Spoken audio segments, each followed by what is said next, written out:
Ladies and gentlemen, welcome to another video. In this video, we're going to be talking about how to fix your Skyscanner login problem. So let's get straight into the video. So the first thing is, if it is your app issue, then you have no other options but to uninstall and reinstall your application.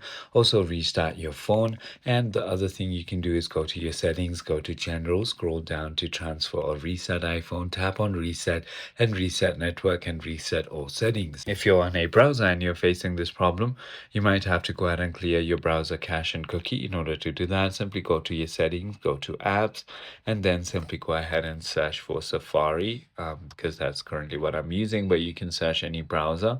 Go down to clear history and website data and clear that. That should go ahead and fix your problem. Also keep in mind, disable any active VPN, as Skyscanner may block VPN IP addresses due to excessive bot traffic. I hope this video clarifies everything for you.